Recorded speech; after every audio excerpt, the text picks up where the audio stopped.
So thank you for the opportunity to speak today.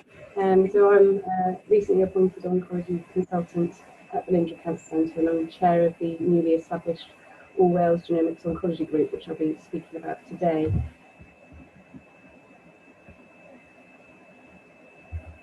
So I'll give a bit of my background before discussing the Velindre Genetics Working Group, which was a sort of predecessor to the All Wales Group, and our experience with the DPD testing service before going on to why we felt the need to establish this All Wales Group, the current project that we're involved with, which is NTRAC gene fusion testing, and then future directions for us. So my background is, whilst I was a senior registrar, I was able to secure one of the NHS funded places on the master's course in Swansea University within genomic medicine. And that's kind of alighted an interest in this because obviously genomics is very important within oncology. Through contacts and doing this course, I was put in touch with Sean Morgan and Rhea White at the genetic service, and was asked to speak at their workshop that they had last year.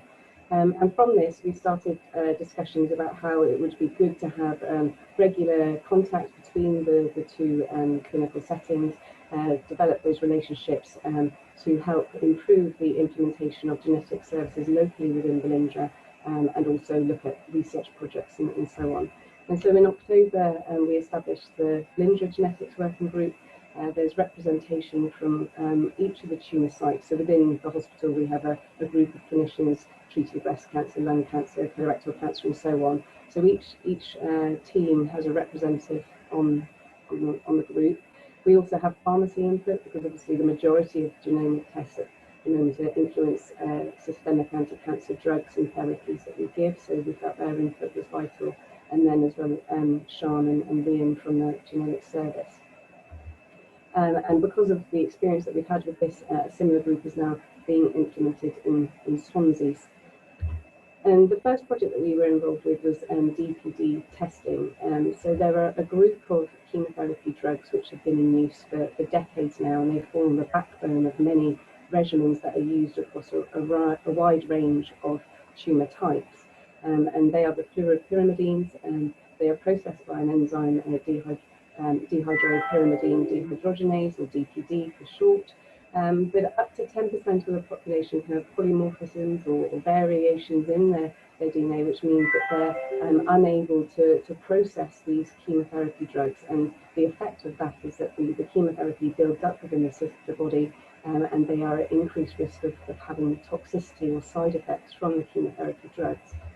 And some of these side effects can be potentially life-threatening, so it can cause loss of the mucosal membrane, affecting the mouth all the way through the gastrointestinal tract. This can cause severe pain, infection, malnutrition. It can cause severe diarrhea. If it's very severe, they can end up being in hospital for many weeks, being transferred to high dependency care areas, needing total parenteral nutrition, so feeding via a central line. And it's not an underestimation to say that this is life-threatening. They can also get neutropenic sepsis, and they can also lose all the skin on their hands and their feet.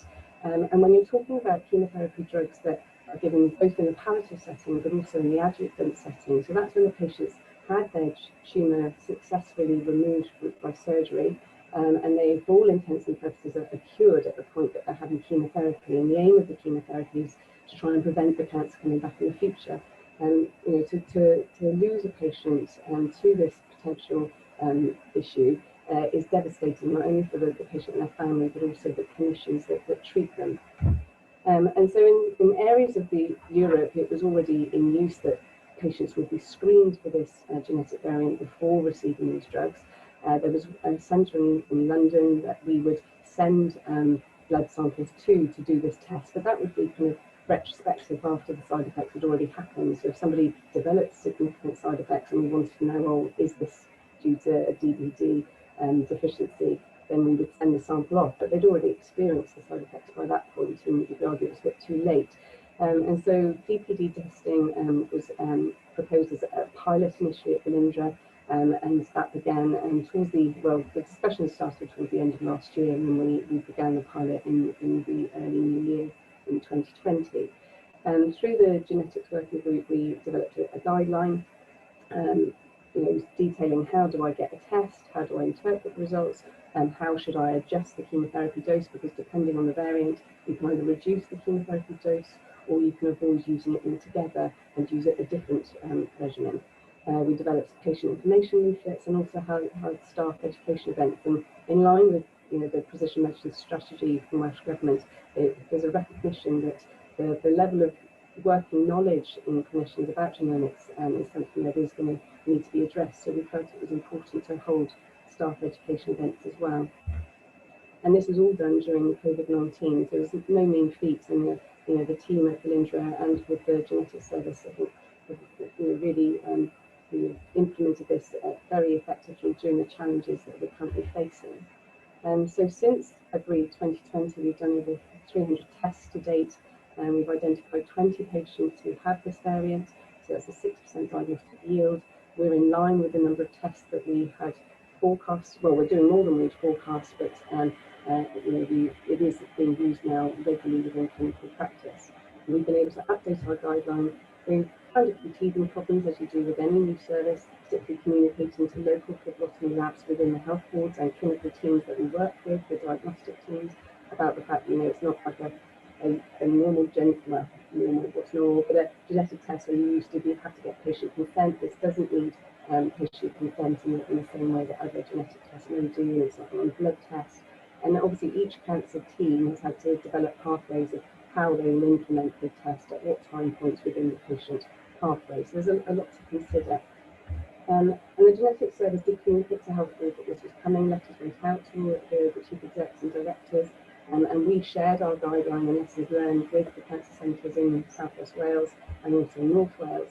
However, it became very clear that there was a lack of an all-Wales approach to implementation.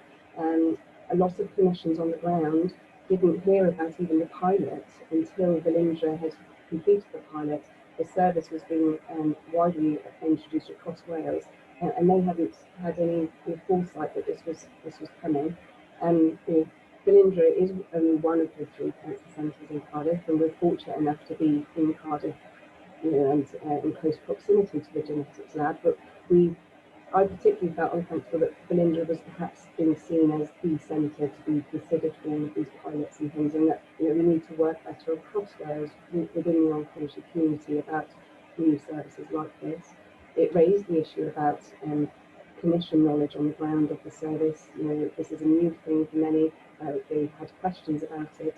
And there may be situations where you do want to implement a service in a staggered approach, but that should be by design and not, just because that's the way it happened without planning. So we felt, therefore, that we needed a better way of doing things moving forward. And so we, myself and Sean, began discussions about establishing an all-Wales genomics oncology group, which we formally established in May. This was just chats amongst ourselves. We got some interested clinicians from Swansea and North Wales.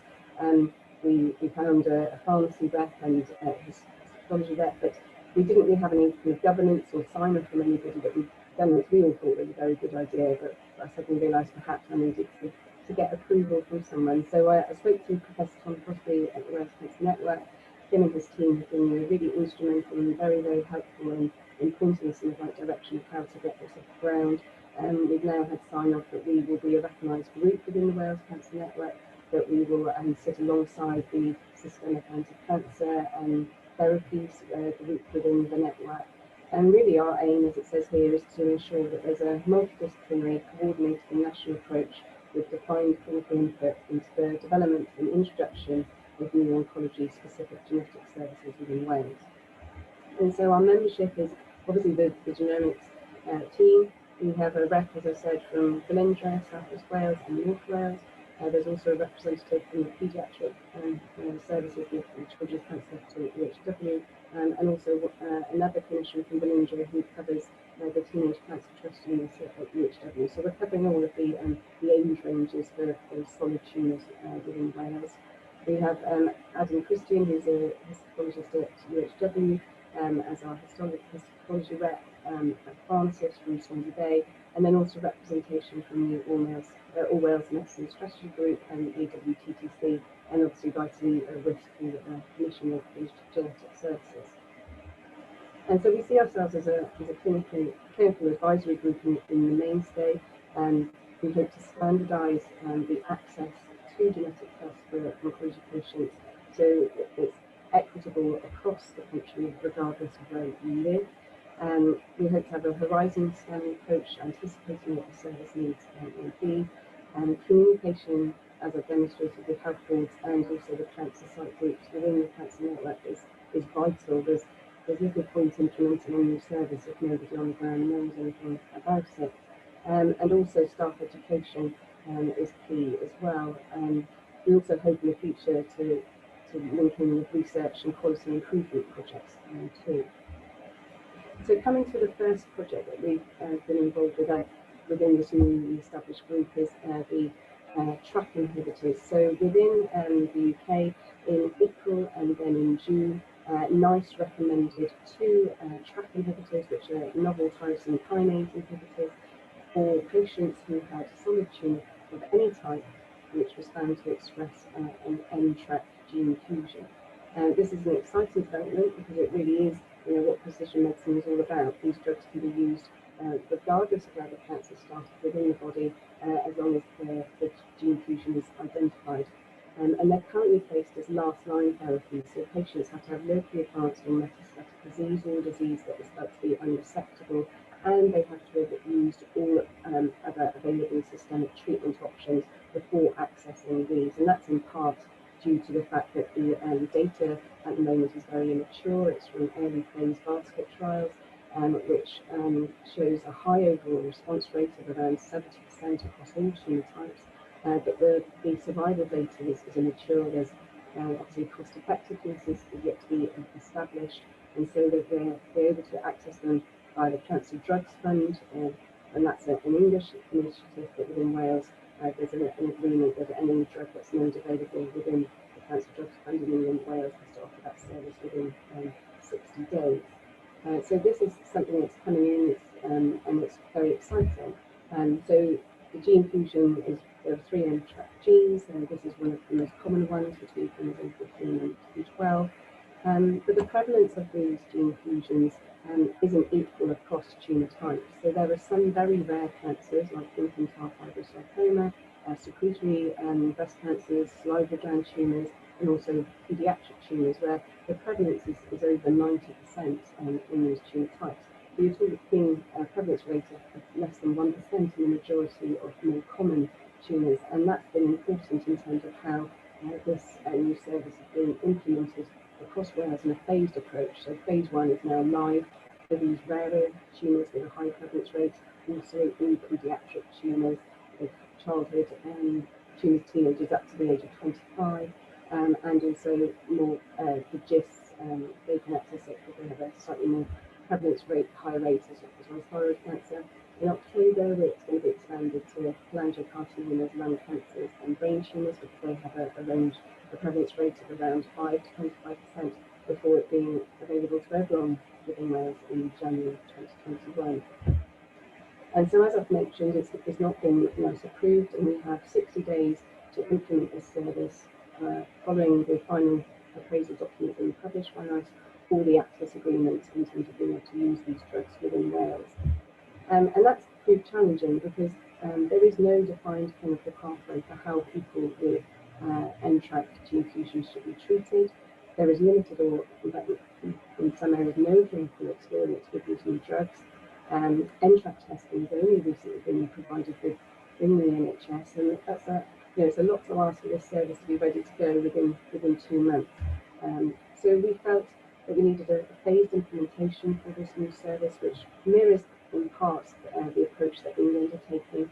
So clinically prioritise accessing to testing for those rarer tumours with a high prevalence rate first before widening it to all tumour types. The genetic service is introducing RNA-based next generation sequencing in October, so that felt that would help with the capacity to testing, and also it's felt to be a recommended treatment, a better FISH technology, which is currently being used in phase 1. We felt it was vital that we needed time to communicate and educate clinicians and teams across Wales. So next week we have a sponsored webinar. We have an external speaker, one of the only clinicians in the UK to have used these drugs. He's presenting his real-life outcomes with patient data. They've only just had their own treatment review scan. We're getting that before he presents the data 2 days later at a national UK conference. So we feel we can put the post with that one, and we've done quite well to a bit of a scoop to get him speaking for us. And we've got nearly 100 delegates attending, so it shows the interest across Wales for this service. And it's also giving us time to develop the guidelines and pathway documents that are needed. And again, all through the COVID pandemic. So WISC obviously commissions genetic services, and within the strategy it says that there's a need to be responsive and introduce these in a timely manner, and to have communication and engagement with the health boards and the NHS Trust.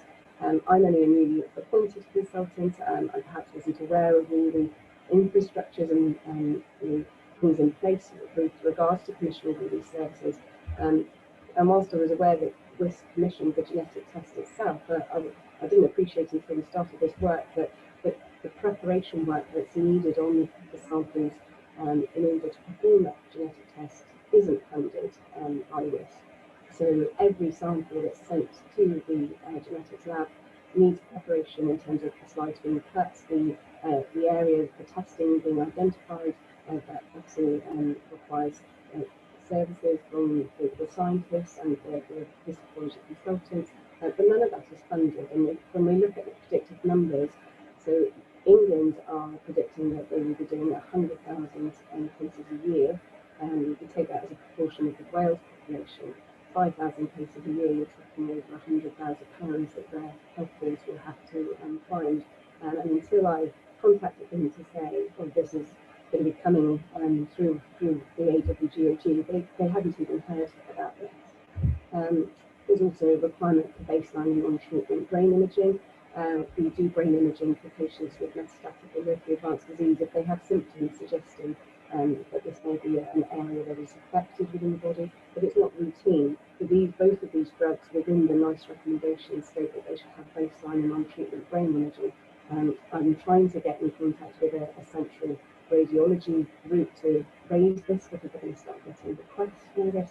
So it's very much kind of just through contacts, but there doesn't seem to be a go-to place to raise these issues. And it is going to impact capacity for imaging. And also the cancer centres need to inform their commissioners, the health boards, because these are lifetime therapy options. And if you can imagine for a patient who's exhausted all other treatment options and the alternative is vesicle care in clinical trials, we hope that they will be able to access this drug and have a great response and prolonged duration of their life. But associated with that is more clinical appointments, blood tests. It's the impact that has on the service as well. And this is likely to be an ongoing issue. And one of the things I'd hope to get out of this presentation today is to raise this and hope that we can start dialogues on how we can better future-proof the system and engage with the health boards about these issues. So coming to the single cancer pathway, which was introduced around 18 months ago now, from day one of the patient being diagnosed, they should start treatment ideally within 62 days. So if we take the example of lung cancer, which is the tumour type I trait, so a patient can present with symptoms. They are then referred to the multidisciplinary team where their case is worked up. They undergo biopsies and scans and investigations. We then obtain histology, which the diagnosis is then confirmed by the pathologist. And for lung cancer, we're one of the tumour types where genetics really is at the forefront of what we do. For all locally advanced and metastatic adenocarcinomas, we do genetic tests into diagnosis as standard because it influences which systemic treatments we give. And the interplay between the histology discipline and genetics cannot be underplayed. We cannot do the genetic test without the histopathologist, and we need to strengthen those relationships across Wales. And that's particularly important because the National Lung Cancer Audit has produce documents about the need for robust molecular testing pathways within lung cancer. And their recommendation is that all genetic results should be available within 10 days from the biopsy. Now, at the moment, there isn't reflex testing within Wales. There is within other parts of the UK. But as it happens, the pathologist identifies that it's a lung cancer that may benefit from genetic testing. They have to wait to the next weekly NDT for that to be discussed. I then say, yes, I'd like the test. They then have to go back and prepare the samples and send it down to Cardiff. And then it takes 10 working days for the sample to be analysed before the results come back to me. I then have to see the patient, and current capacity for systemic treatment is at a premium because of COVID. It can take up to 5 weeks to start systemic treatment at the moment. And so there's very quickly that 62-day pathway is taken up with this diagnostic the complexities of diagnosing these patients. And so I think it hopefully demonstrates that time is everything. It's not an underestimate to say patients deteriorate whilst we're waiting for these results. I personally have had patients unfortunately pass away before we could get the results back. And it's about doing the right test at the right time. And I know within England, within their long-term plan, they are hoping to, by 2023, I'm not sure whether that will be impacted by COVID or not, offer diagnostic genetic tests upfront to all cancer types at the point of diagnosis of locally advanced or metastatic disease. And they're anticipating that will be over 100,000 people a year. So as a proportion of the Wales population, that's around 5,000 to 6,000 people. So it's sorry, I'm not sure it's not it's to raise how and when Wales will Wales be able to offer genetic testing at the point of diagnosis. Is this something that's being planned for, and how can we start the process of working towards this service with obvious benefits to our patients? And then looking at the horizon scanning approach that we hope to implement, the risk looked at the drugs that were either being proposed or in development, and there were 6 drugs this year alone that would require new genetic tests and pathways. So this is something that's just going to keep on coming in. We are going to be busy in terms of implementing these services, but it's how we can do that in the best way. So in conclusion, it's an exciting time in oncogenomics, and I think there's a real positive impact that we can have on patient care and outcomes. I hope that I've demonstrated that our uniform group aligns to the vision of DPYD and also the precision medicine strategy, but that we really need to start working on improving the communication and collaboration with the other disciplines that are involved within the single cancer pathway, because the genetics at the moment is the last step of the diagnostic process, and it's truly reliant on those other disciplines. And also looking at how are we going to implement genetic testing at the point of cancer diagnosis, because that is coming in England, and that timing is everything. So I think I've saved time. It's not very relevant, but take some questions.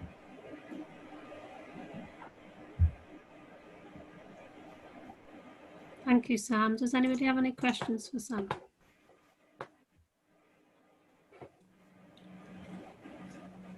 Thank you. Thank you, Sam. It's Clive Morgan. So I'm the Managing Director for the All Wales Medical Genomics Service. Excellent presentation. Thank you very much. We're starting to consider the impact, and we're looking to work up a sort of regional network. So with histopathologists to access molecular diagnostics, making sure we get the appropriate technology for rapid turnaround tests. In terms of timelines, where you're talking about genetic testing at the point of cancer diagnosis, when do you think that will become a reality? Well, there's, say in England it's 2023. I think that's, with COVID and things, I'm not sure whether that's a bit ambitious. I think they're establishing the 7 genomics hubs across England. I'm not sure whether Sean has more of an update from the genetic side of things, and that's likely, but it is very much within their plan to offer this service for all patients with advanced or metastatic disease. So I suppose, Clive, with NTRAC coming in, I think NHSE have got a bit of a clear plan around increasing their cancer testing next year to around 10,000 samples a year. And it's going to be a huge, massive leap then to the 100,000 figure that they've quoted. But I think this will be phased in. I think it will be a huge strategy for the UK, and I think that this will be coming in the next 2 years, or we will be working towards that. Yeah, and I think it's important. I mean, this highlights the importance of having or managing this as a single sort of seamless pathway, but also kicking off that regional collaborative work as part of a national network. Thanks, Clive. Jazz, you've got your hand up? Yeah, morning everyone. Can you hear me okay? Yeah, that's fine. Great. Yes, thanks to Sam. I just wanted to say, really congratulate Sam. I don't want to embarrass you, but you know, this is a huge sort of achievement really. Sam's come on board fairly recently as a consultant, and prior to that took on this lead role for genomics for Velindre, and has kind of led the way, engaged, you know, the whole of Velindre, it would seem, with really good engagement. And in a short space of time now, obviously working with Sian and others, you know, developing a kind of all Wales platform to join things up. And I think it's absolutely key, this work and the way that we're trying to do it collaboratively, which is also really important. Provide that leadership and coordination, communication, and you know, the suggestion of actually sort of reporting or being part of this group in some way is also really important. So I think that I'm not sure, Sam, I might have missed it, but are you sharing in terms of reference for this group, or has that already been done? So we're reference within the Wales Platform network, so I'm just in the process of getting signed off, but I didn't know whether it needed to link into the DPYD at all. So my experience of writing terms of references is somewhat limited, so any advice would be appreciated, or if you feel it's, you know, it's fit within this as well, it would be welcomed advice. Really. Yeah, I suppose you know, it'll be an advisory group with the people on there, but then you've also mentioned the interface between, you know, getting stakeholders involved, because there will be funding issues. And the other question I had was, have we included hematology in this? So at the moment it's solid tumours. Yeah. Sean has two links with hematology. Yeah, no, we haven't. And just to put it into context, I think we've had 3 AWGOG meetings to date, so it is a new group. And thank you, Jazz. And that's a really good point. And I think we have been. I think DPYD and NTRAC have taken up all our energies to date, but I will take that on board. And you're quite right. We need to expand it and include hematologists as well. Yeah, I think given the title we're using, then in a way, and also it would strengthen it, although it probably would complicate it as well. So, but you know, happy to advise on that. So thank you all, and apologies, I'm going to have to leave at 10, but really pleased to be here for this presentation. Thank you, Jazz. Are there any more questions for Sam before we move on to the next presentation?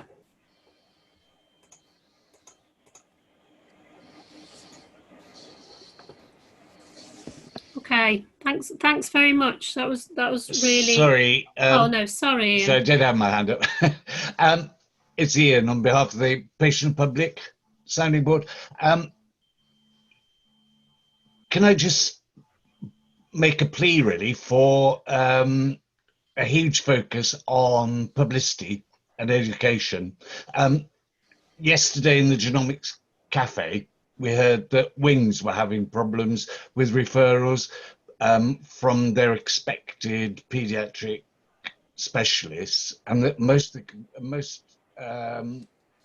the referrals they were getting were from genetic consultants who actually knew about it. So you know, this is a fantastic initiative that, and so we need to do everything to make sure that the news spreads. And I know it's difficult because of the starting point, you know, during a pandemic doesn't make it very easy. But to spread the word so that patient referrals start flooding in. We have circulated the information to within the cancer centres themselves, and it's also gone to the Wales Cancer Network to circulate it to each of the cancer site groups. So, but you're right, it's all by email, and the pure volume of emails that everyone gets, it's sometimes difficult to get that information out there, but it's very much on our agenda to improve the communication about these new services. Thank you. Can I make a comment? I just wonder if there's something Welsh Gene Park could do here, if we could link up and do something like a genomics cafe focused on helping with the publicity around this area through the education engagement team. Can I also add from the workforce and training group along those same lines? One that I think Sian has invited me to be part of the oncology group, so hopefully I can link in with that. But also, yeah, when we've done some of the other initiatives, Ian, it's been a big part of what we've done is trying to publicise, and universal MSI testing is a good example. We held a big study day and we've been round and done education with all of the MDTs. So yeah, we're very happy to do that, and in the past, linking events between GPW, Welsh Gene Park has been very effective, and we would be happy to continue to do that. And just on the wings subject, Ian, you're right.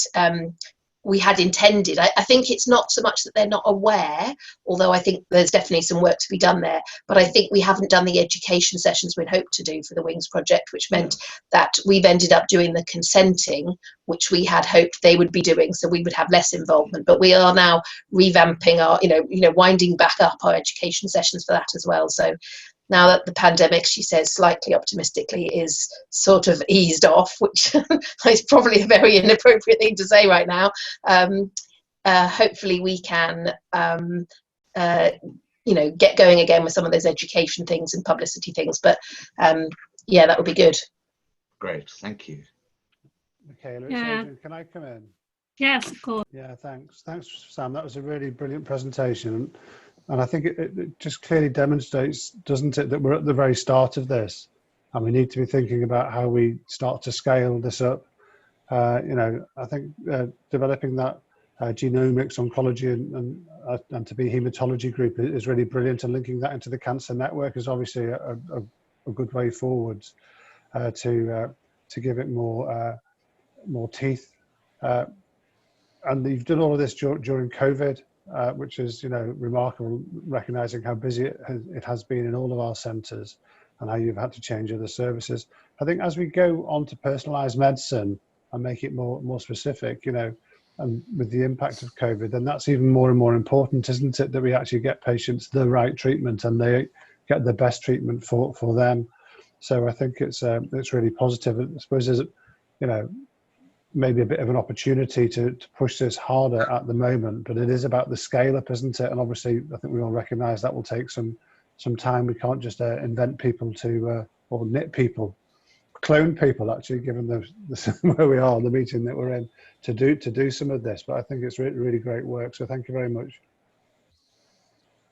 Yeah, thanks, Adrian. Thanks, Sam. If there's no other questions, we'll wind up. But I think, given the attendance at this programme board, I think it'd be really good to keep that this connection. And obviously with Sian's a regular member, and we talk, and Len's very keen to continue to talk about service development on a regular basis. So NTRAC will form a large part of that as it develops. So there's definitely an opportunity for support here, as has been raised in terms of engagement and education. So we can take that forward with the members of the group. Thank you very much for that.